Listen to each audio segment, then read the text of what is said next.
السلام علیکم، کیسے ہیں آپ سب؟ امید کرتی ہوں آپ سب ٹھیک ہوں گے۔ بسم اللہ الرحمن الرحیم۔ ناول نیم جنت کے پتے، رائٹر نیم نمرہ احمد، کس نمبر 6۔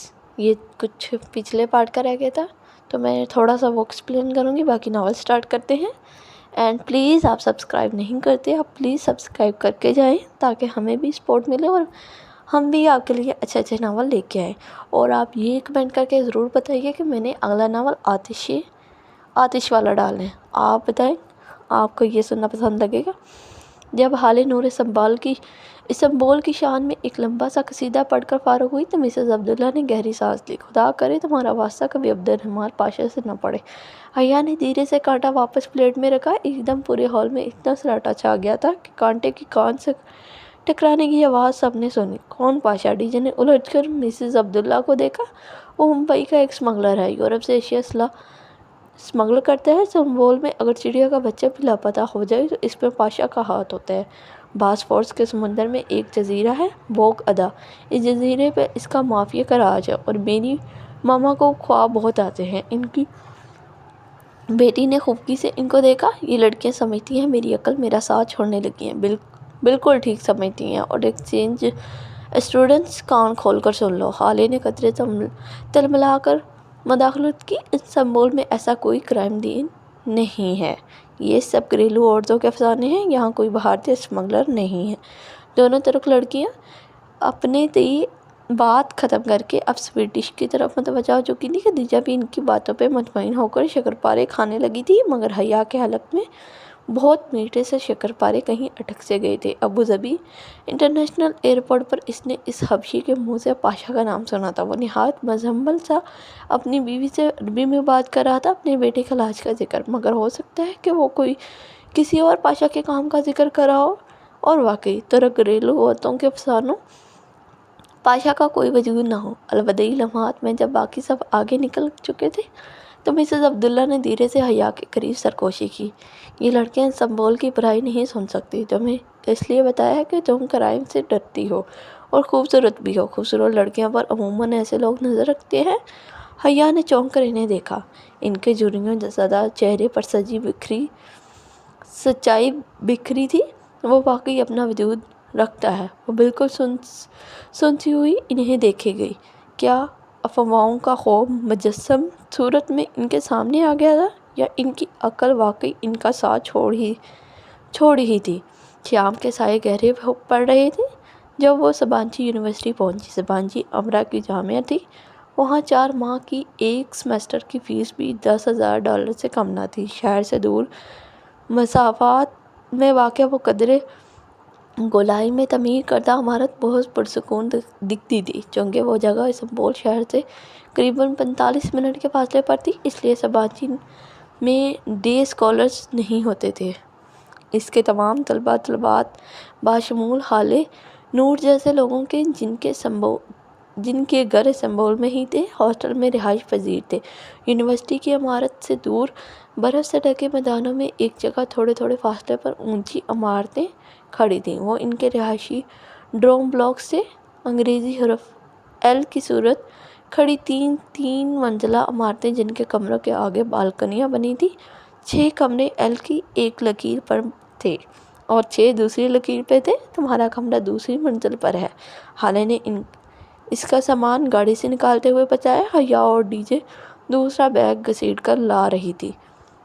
ایل کی شکل کا ڈوم بلاک، جسے حالے B1 کہہ رہی تھی، کے باہر گولائی میں چکر کھاتی سیڑھیاں کھلے آسمان تلے بنی تھیں جو اوپر تک لے جاتی تھیں۔ لوہے کی ان سیڑھیوں کے ہر 2 بینوں کے درمیان کھلا تھا اور زمینوں پر برف کی موٹی تہہ تھی۔ ذرا سا پاؤں پھسلے اور آپ کی ٹانگ اس گیپ میں سے نیچے پھسل جائے۔ وہ تینوں گرتی پڑتی بامشکل حیا کا سامان اوپر لائیں۔ کمرہ تو اچھا ہے، ہم یہاں رہیں گے۔ حیا نے حالے کی تھامی چابی سے اپنی ڈورمیٹری کا دروازہ دھکیلا تو بے اختیار لبوں سے نکلا، ہم نہیں، صرف تم، کیونکہ خدیجہ کا بلاک B2 ہے اور جو سامنے ہے۔ اس نے انگلی سے دور برفیلے میدان میں بنی عمارت کی جانب اشارہ کیا۔ کیا مطلب؟ میں ادھر اکیلی؟ وہ دنگ رہ گئی۔ بعد میں روم بدلوا سکتی ہو۔